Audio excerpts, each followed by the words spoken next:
Olá pessoal, tudo bem? Tudo certo? Tudo tranquilo? Vamos que vamos? Vamos continuar então as aulas de dinâmica, hoje falando sobre dinâmica do movimento circular. Tem uma aula específica lá na playlist de cinemática sobre a cinemática do movimento circular. Seria interessante tu dar uma voltinha por lá, assistir um pouquinho essa aula antes de iniciarmos essa daqui. E antes de iniciarmos essa daqui, também aproveito para te convidar a considerar se inscrever no canal, clicar no sininho para ser notificado sobre os próximos vídeos, comentar, divulgar este canal para os seus amigos, compartilhe e dê o like ao final, nos ajudará no engajamento deste canal para os próximos vídeos. Hoje, em especial, falando sobre a dinâmica do movimento circular, eu quero que você se lembre que os movimentos circulares estão aí no nosso cotidiano, no nosso dia a dia, e não pode passar despercebido. A ação desses movimentos são muito constantes. Quando eu faço uma curva em uma esquina, eu estou realizando um movimento circular. Quando eu ando em uma montanha-russa, quando eu realizo um looping, quando eu vejo um avião de acrobacias realizando um looping, quando eu vejo um ponteiro de relógio dando a volta, isso tudo são movimentos circulares. E todos esses movimentos exigem alguém os gerando ou alguém os alterando. Essa geração ou essa alteração, quem realiza o movimento, quem realiza o estudo é a dinâmica. Portanto, hoje estudaremos as causas da geração ou da alteração do movimento circular. Venha comigo, por favor. Dinâmica do movimento circular. Então, nós estaremos estudando aqui as causas do movimento circular. Para tal, eu quero que você pense em um corpinho girando. Isso aqui é uma vista superior. Estamos vendo de cima. Esse corpinho está girando no plano do papel. Ele está preso aqui por um barbante. Imagine que esse barbante é o responsável por realizar o movimento circular. Quem nunca pegou um molho de chave e ficou girando esse molho de chave, aplicando sempre uma força contrária à posição do movimento da chave? Quem nunca realizou esse tipo de movimento? Esse movimento ele exige uma força sempre voltada para o centro, para que a direção da velocidade sofra uma alteração. Logo, eu posso desenhar aqui a tração na corda voltada ao centro. Está aqui. Eita, professor, que eu estou entendendo. Mas, professor, e se eu estivesse vendo esse movimento de lado, como é que seria? Bom, de lado você veria a seguinte situação. Aqui está o solo, aqui está o corpinho e aqui está a corda, voltada ao centro. Você possui a força-peso na vertical para baixo, é a terra puxando esse corpinho para baixo. Como ele está apoiado no solo, ele empurra o solo para baixo. O solo vai empurrá-lo para cima, com uma normal, e ao realizar o movimento circular, ele tende a escapar para fora, esticando a corda. A corda, então, o puxa de volta para dentro, impedindo que tal fato aconteça. Está aqui a tração. Eita, professor, que pensando assim, eu sei que essa força é igual a essa normal, é igual ao peso, não há movimento vertical, né? Ele nem penetra no solo, nem sai voando, e aí eu tenho a força T sobrando nessa brincadeira.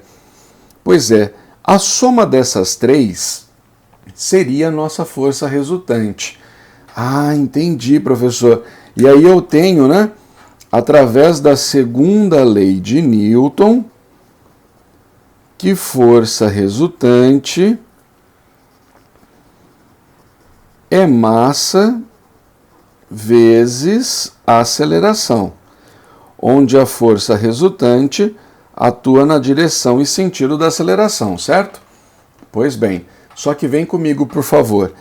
Esse corpinho, ele está realizando um movimento em torno deste centro O.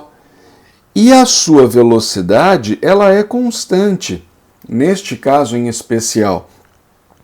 Se a velocidade é constante, não tem aceleração tangencial. Porém, existe uma aceleração centrípeta, que nós discutimos lá na aula de cinemática. Se nós temos um corpinho variando a sua velocidade, como neste desenho, no ponto médio eu poderia representar aqui, ó, uma aceleração centrípeta voltada para o centro do movimento circular, daí o seu nome. Ah, entendi, professor. E se tem uma aceleração, isso, olha aqui que tu já entendeu, né? Se tem uma aceleração centrípeta, tem que ter uma resultante centrípeta também. Eita, professor, que essa é uma nova segunda lei? Não, é a mesma. Ela só foi reescrita para o movimento circular. Ah, entendi, professor. E aí, nesse caso aqui, eu poderia dizer que a tração, exato, é ela que está voltada para o centro. Ela é a resultante centrípeta nesse caso. Ah, entendi, a soma das três é a resultante, essa cancelou com essa, sobrou a tração. Logo, neste caso em especial, a tração seria a tal da força resultante centrípeta, né? Isso, nós carinhosamente chamaremos de força Roberto Carlos, tudo bem? Força Roberto Carlos é a força voltada para o centro do movimento circular. Professor, desenvolvendo, isso, ó, a força resultante centrípeta, ela pode ser calculada assim, né, ó, mv ao quadrado sobre r. Eu te convido aí a voltar, né? O link está na descrição do vídeo. Volta lá na aula de cinemática do movimento circular, que tu vai ver aonde eu demonstrei, né, que a aceleração centrípeta é dada pela expressão v quadrado sobre r. Ah, professor, o senhor fez isso lá? É, fiz, eu fiz a demonstração. Se tu nunca viu ou não se recorda, volta lá. O link está aí na descrição. Entendi, professor. Mas ainda tem uma brincadeira aqui importante que há de se lembrar. Lembre-se que V é igual a ômega R. Professor, essa é outra relaçãozinha lá do movimento circular, né? Isso. Se você aplicá-la aqui, você pode trocar esse V quadrado por ômega R. E aí fica ômega quadrado vezes R ao quadrado. Corta um R quadrado do numerador com um R do denominador. Sobrará força resultante centrípeta igual a m ômega quadrado vezes R. Eita, professor, que então eu posso usar essas duas formas? Exato. Você pode usar qualquer uma das duas formas, certo? Professor, quando é que eu vou usar essa resultante centrípeta? Sempre que houver movimento circular, tudo bem? Pode ser um movimento circular horizontal, como esse que eu descrevi, no plano da mesa, porém, também pode ser num plano vertical. Vamos a alguns exemplos aqui. Imagine a seguinte situação. Exemplo 1. Um carro em curva com atrito. Vamos entender como é que um carrinho consegue fazer uma curva por conta do atrito. Eu quero que tu pense o seguinte. Imagine você que nós estamos olhando aqui o carro de cima. Ah, entendi, professor. Então aqui, né, ó, tá o raio, né, da curva que o carrinho está fazendo. Isso, ó, imagina que aqui é o farolzinho dele, certo? Ah, entendi, professor. Então a velocidade dele seria alguma coisa assim, né, ó. Isso, está aqui. Pronto. Deu para entender, né? Então nós temos aqui um carro realizando uma curva. Olhando lateralmente, o que nós estaríamos vendo é o seguinte, ó. Vem com o tio, por favor. Lateralmente nós teríamos aqui as rodinhas do carro. Eita, professor, que esse teu carrinho aí é a coisa mais feia do mundo, né? Ah, é, né? O importante é que tu entenda, não estou preocupado não. Ah, tá aqui, professor, o carrinho está vindo de frente. Isso. Forças que agem sobre ele, ó. Ele tem aqui a força peso na vertical para baixo, né? Que a terra o está atraindo. Ele está apoiado sobre o solo, então ele sofre a ação de uma normal. E aí tem uma tendência desse carrinho escapar para fora da curva, né? Ah, professor, ó, imagine que essa aqui é a linha que traduz a linha radial dele, ou centrípeta, né? Pela inércia do seu movimento, vem com o tio, ó. Pela inércia, ele gostaria de continuar o seu caminho em linha reta. Ele gostaria de vir para cá. Ah, professor, mas ele não vai não, né? A gente não quer que ele saia pela tangente, né? A gente quer que ele realize o movimento sobre a própria linha. Então, para isso, haverá uma força puxando ele para dentro de volta. É a força de atrito. Tá aqui, ó. E aqui vem o segredo, né? Aqui vem o pulo do gato. Meus amores, esse atrito que estará atuando sobre ele é o atrito estático. Ué, professor, mas como estático? Ele não está em movimento? Mas em relação à linha radial, eu não quero que ele saia do lugar. Então o movimento é estático para a linha centrípeta. Ah, entendi, professor. E aí o que a gente pode escrever? Bom, nós podemos escrever aqui duas coisas. Nós podemos dizer que a normal será igual ao peso, que é o produto da massa vezes a gravidade desse carrinho. E também podemos dizer que a força resultante centrípeta será o atrito estático. Eita, professor, não é verdade, né? Porque esse atrito está virado para dentro, ó. Se ele está virado para dentro, ele é que está fazendo o papel da força Roberto Carlos. Exatamente. Lembre-se que a resultante é uma força fictícia, né? A resultante é a soma de todas as forças que agem no corpinho. Neste caso, é o atrito estático, uma vez que a normal cancelou com o peso. Desenvolvendo essa expressão, olha o que a gente pode fazer. A força resultante centrípeta é mv² sobre r. E o atrito é o coeficiente de atrito vezes a normal. Tu há de se lembrar lá da aulinha sobre atrito. Se tu não se lembra, clica lá na nossa playlist sobre dinâmica, sobre causas dos movimentos. Lá tem uma aula específica sobre atrito, certo? Entendi, professor. Dá para dizer... Dá, ó. A normal não é mg? Coloca aqui. mv² sobre r é igual ao coeficiente vezes m vezes g. Cancelou a massa dos dois lados da igualdade. Professor, o que significa isso? Significa que a grandeza massa aqui não interfere no resultado. Logo, eu posso escrever que a velocidade com o qual esse corpinho realiza a curva é dado pela expressão raiz quadrada do coeficiente estático vezes o documento de identidade, né? Ó, vezes RG. Eita, professor! Por isso que o carro e o caminhão podem fazer a curva com a mesma velocidade, é? Porque só depende do raio, que é dado em metros, da gravidade local, que é dado em metros por segundo ao quadrado, e do coeficiente de atrito, que não tem unidade, para que a velocidade seja dada em metros por segundo. Por isso que um carro cheio, um carro vazio, um caminhão, uma moto, todos podem, hipoteticamente, fazer a curva com a mesma velocidade, porque só depende do coeficiente de atrito. É lógico que os atritos são diferentes quando nós falamos de carro, caminhão e moto, né? Muda, né, professor, o tipo de pneu, isso, então muda o coeficiente. Mas a priori, se o raio é o mesmo e o atrito é o mesmo, a velocidade será a mesma, certo? E agora chegamos ao segundo exemplo que é um veículo também realizando um movimento circular, mas numa pista elevada.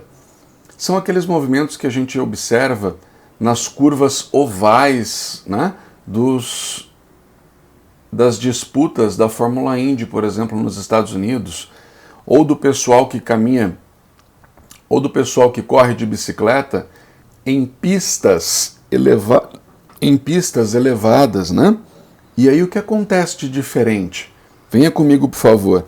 Observe-se que olhando de cima, o carrinho está realizando um movimento circular, como qualquer outro. Mas olhando de lado, agora nós temos um plano inclinado. A parede da pista é inclinada. Professor, e aí o que acontece? Venha comigo, por favor. A força-peso ficará desenhada na vertical para baixo, como sempre foi. O corpinho empurra a pista para baixo, a pista empurra ele para cima. É um para-ação-reação. Está aqui a nossa normal, certo? Eu não vou levar em consideração o atrito para você ver o que acontece. Ó, atrito nessa pista é 0. Caracoles, professor, sem atrito? Nós vamos desconsiderar o atrito. Professor, mas e aí, esse carrinho não vai cair, não? Não, porque olha o que você vai ter que impor agora. Se ele está realizando um movimento circular, tem que existir sobre ele uma força resultante centrípeta. Eu posso fazer de duas formas. A mais clássica e a mais fácil de se fazer seria a seguinte: desenhar sobre esse corpinho uma força resultante centrípeta. Ô professor, mas essa força ela não existe, né? Não. Olha da onde ela está vindo. Esta é a força resultante centrípeta. E eu vou te contar da onde ela vem. Ela vem da soma da força-peso na vertical para baixo com a normal que estava inclinada. Eita, professor, que não é verdade mesmo? O senhor falou lá na aula de vetores, né? Ó, um na sequência do outro é a soma. E do começo do primeiro até o final do último eu tenho a resultante centrípeta. Pois bem, essa seria uma forma de analisar, né? E aí, só para a gente continuar a nossa brincadeira, vem aqui com o tio, ó. Esse ângulo aqui, tu há de concordar comigo que ele aparece aqui, ó. É o ângulo θ. Professor, eu não consigo enxergar esse ângulo aí, não, de jeito nenhum. Então venha comigo, por favor, caso você não esteja enxergando, ó. Esse é o plano horizontal, esse é o plano inclinado, essa é a reta onde está normal, que nós sabemos valer 90 graus, certo? Este é o eixo onde estaria o peso. Ah, entendi, professor. Aqui vale θ. Vamos dizer que este pedacinho vale a alfa e vamos dizer que este outro pedacinho vale a beta. Sabemos de antemão que alfa mais θ tem que dar 90 graus, né? Ah, é verdade, né, professor? Porque somado com esses 90 tem que dar o 180 do triângulozinho formado aqui, ó. Isso. E o alfa mais o beta também tem que dar 90, né? Ah, por ser o eixo da normal, né, professor? Exatamente. Então, por analogia, podemos concluir que o θ é igual ao beta. Então, esse ângulo aqui entre o peso e a normal sempre será o ângulo de inclinação.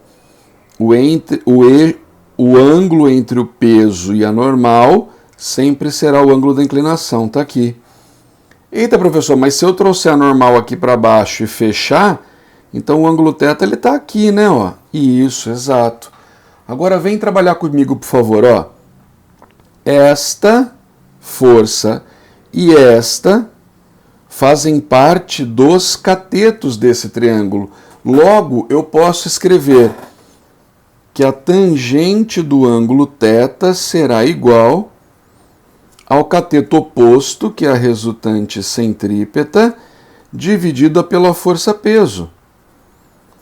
A resultante centrípeta é dada pela expressão mv² sobre R. E a força-peso é massa vezes gravidade. E aí, mais uma vez, a massa se cancela. Chegamos à expressão v² sobre RG é igual à tangente do ângulo.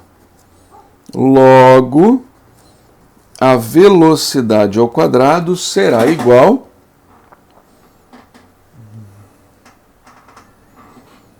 a RG vezes tangente do ângulo. Ou, se preferir, a velocidade será dada pela expressão tangente do ângulo vezes o documento de identidade. Pronto. Professor, e o que tem de especial aí nessa equação? Aqui tem uma grande observação que eu quero fazer contigo. A grande observação que eu quero fazer é que a velocidade depende não só do raio, mas do ângulo. Quanto maior for o ângulo, quanto maior for a inclinação, lembre-se que tangente para a física é inclinação. Quanto maior a inclinação, maior a velocidade na curva. Ah, entendi, professor.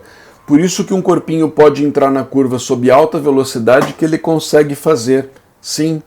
E aí a pergunta clássica que se faz no vestibular é: mas e se eu embebecer essa pista em óleo? Se eu encher ela de óleo, o que acontece com o carrinho? Dá uma vontade imensa de dizer que o carrinho escorregaria, né? Mas não. Nós já desconsideramos o atrito durante o nosso estudo. O óleo, ele estaria retirando o atrito, mas nós já retiramos. Logo, o atrito não interferiria no processo, certo? Passamos então agora para o estudo do movimento circular, só que na vertical.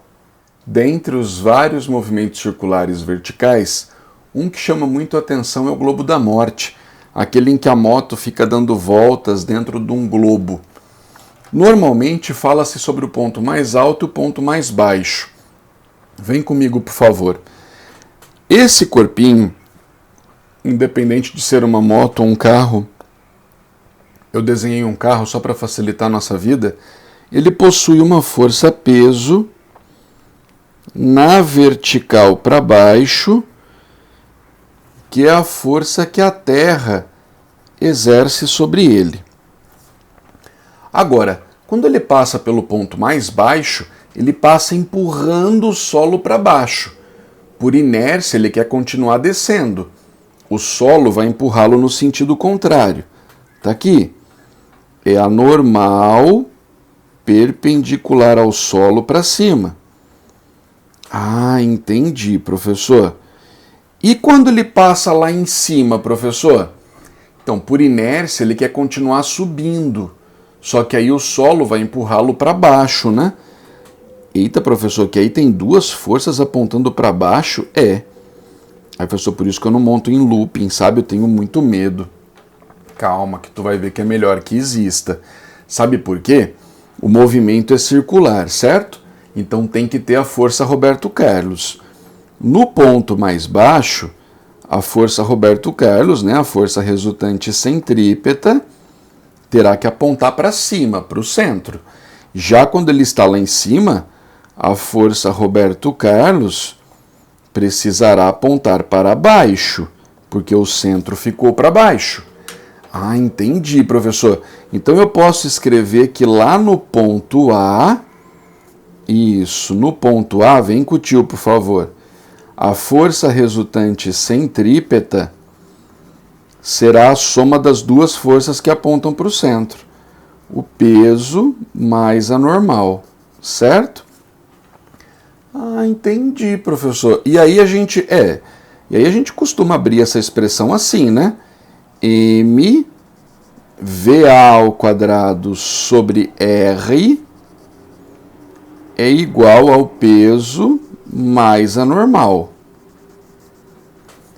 Essa expressão escrita dessa forma, normalmente a gente usa para calcular a normal naquele ponto.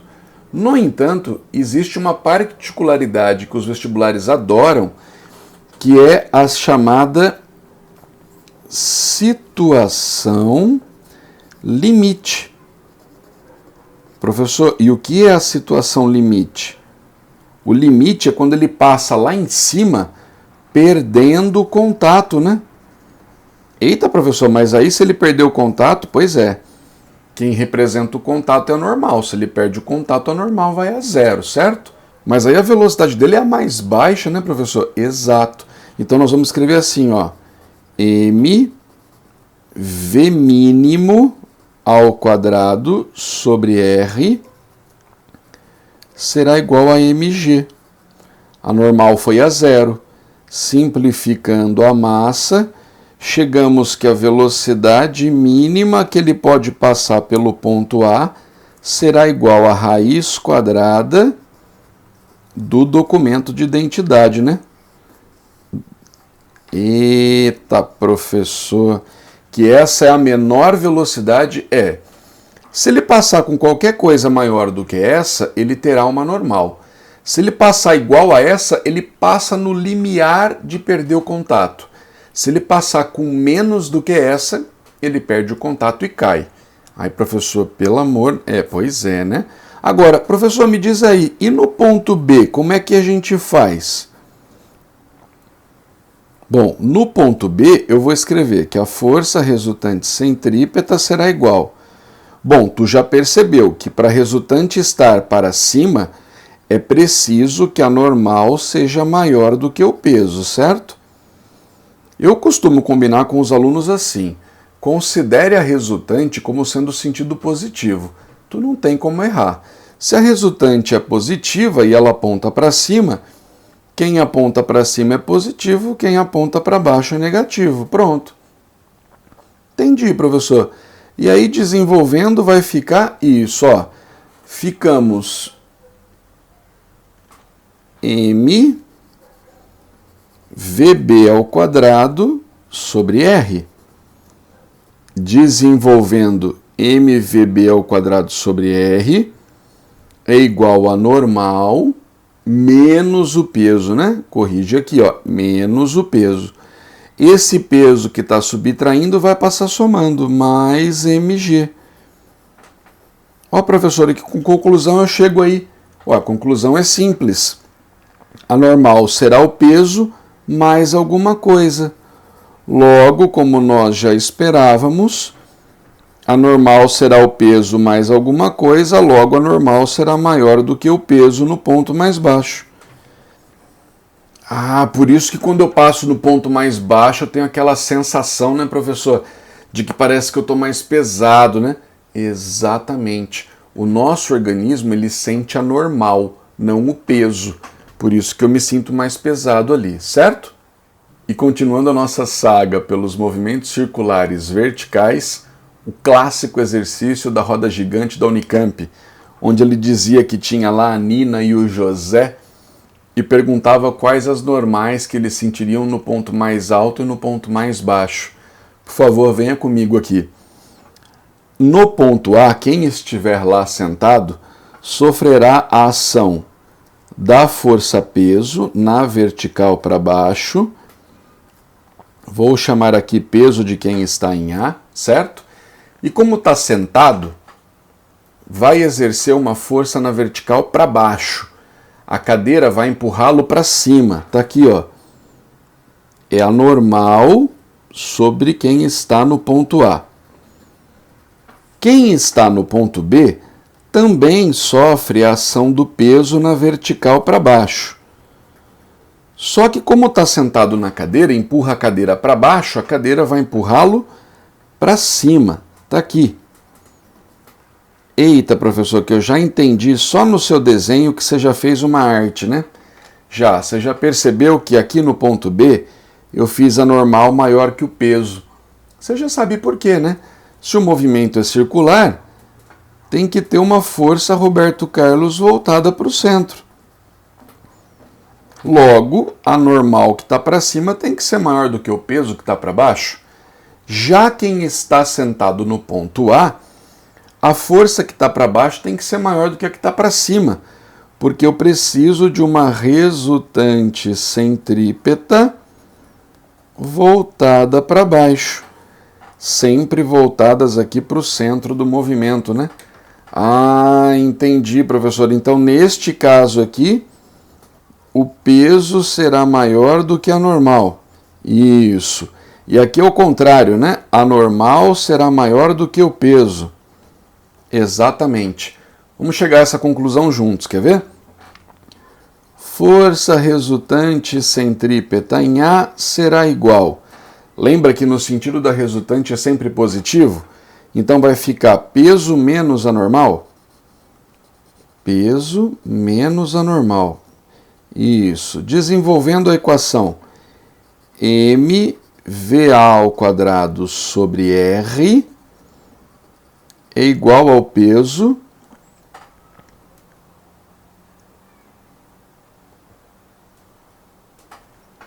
que é massa vezes gravidade, menos a normal A.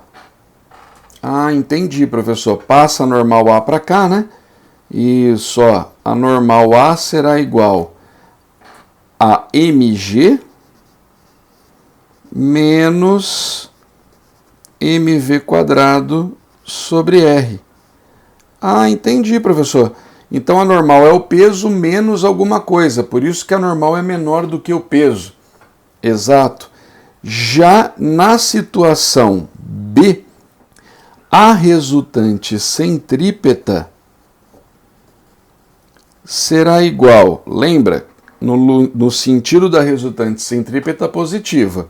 Então vai ficar normal menos o peso. Ah, entendi, professor. E daqui eu posso escrever, então, isso, que mVB ao quadrado sobre R é igual a normal menos o peso, que é massa vezes gravidade. Isolando a normal será igual a mVB ao quadrado sobre R mais o peso, mais mg. Ah, então a normal é o peso mais alguma coisa. Isso. Então, o que eu consigo observar aqui? É que lá no ponto de cima, existe uma tendência do corpinho continuar subindo. Se ele continua subindo pela sua inércia, ele tende a perder o contato com a cadeira. E ao perder o contato, diminui a normal, por isso que a normal ficou menor. No ponto mais baixo, ele quer continuar descendo. Então, ele, por inércia, vai empurrar a cadeira com mais força. E a cadeira também o empurrará com mais força. Por isso que a normal ficou maior, certo? E agora chegamos no pêndulo cônico, né? Quando você pega um corpinho preso a um barbante e começa a girá-lo. Ele gira no plano horizontal, realizando um movimento circular na horizontal. Está aqui, ó.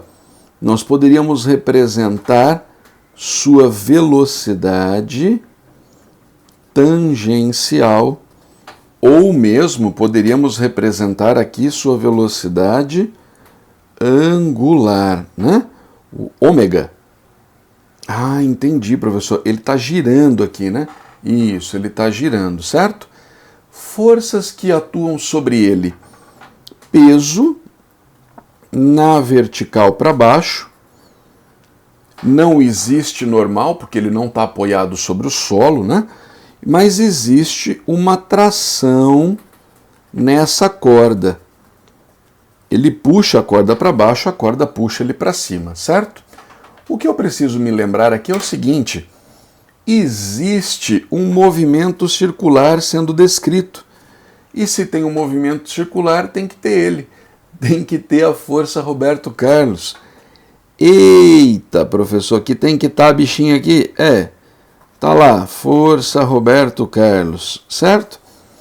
Tem duas formas de fazer. Uma delas seria assim, ó. Desenha a força Roberto Carlos desenha a força Roberto Carlos na horizontal, certo? A força-peso que está na vertical, eu desenharei aqui. E a tração nós desenharemos fechando o nosso triângulo. Porque aí nós temos que a tração mais o peso gera a resultante centrípeta, certo? Como esse triângulo de forças é originário desse triângulo de forças, esse ângulo θ vem aparecer aqui em cima. E aí eu posso escrever a relação entre este cateto e este cateto. Relacionando-os, eu colocaria que a tangente do ângulo é o cateto oposto, resultante centrípeta, sobre o cateto adjacente, que é o peso, certo? Ah, entendi, professor. Abrindo a expressão, a tangente ficaria igual resultante centrípeta é mv ao quadrado sobre r. E peso é massa vezes gravidade. A massa não interfere no nosso sistema. Chegamos que a tangente é igual a v quadrado sobre rg. Ah, entendi, professor. Daí dá para abrir a expressão, calcular o período usando V2πr sobre o período e por aí vai. A outra forma que eu quero discutir com você é a seguinte, ó. Se eu traçasse aqui uma vertical, eu conseguiria lhe demonstrar que essa tração ela tem uma componente sobre o eixo x, que é o t de x, e uma outra componente na vertical, que é o t de y. Ah, entendi, professor. Aí aqui tem a marca do Zorro, né? Ó, alterno e interno, não é isso? O ângulo θ vem parar aqui. Eu posso logo escrever assim, olha. O Tx, na verdade, é a resultante que está apontando para o centro. Tx é a resultante centrípeta. E o Ty tem que ser igual ao peso para que esse corpinho não saia voando, né, e nem caia. Ah, entendi, professor. E aí nós vamos desenvolver isso aqui conforme nós aprendemos lá na aula de vetores, né? Isso, vai lá na playlist de vetores, vai lá na playlist de cinemática, procura aula de vetores, vai lhe ajudar. Ó, o Tx é um pedaço do T sem o ângulo, é T seno de θ, igual a resultante centrípeta. E o Ty, professor? Ty é o T com o ângulo. É T cosseno de θ, que é igual ao peso. Se nós dividirmos esta equação membro a membro, a tração cancela. Daqui nós tiramos que seno sobre cosseno é tangente, que é igual a força resultante centrípeta dividido pelo peso. Perceba você que esta equação é exatamente igual a essa. Você tem duas formas de resolver o exercício. Tá certo? Tudo bem? Caso queremos a tração, é só usar as demais equações. Ok? Meus queridos, eu espero que tenham aproveitado a aula de dinâmica do movimento circular. Se tiverem dúvidas, deixe seus comentários. Será um prazer responder. Obrigado pela companhia, obrigado por acompanhar o canal. Continue divulgando, continue compartilhando estes vídeos com seus amigos e deixe o seu like para que este vídeo torne-se cada vez mais engajado. Obrigado pela companhia. Grande abraço.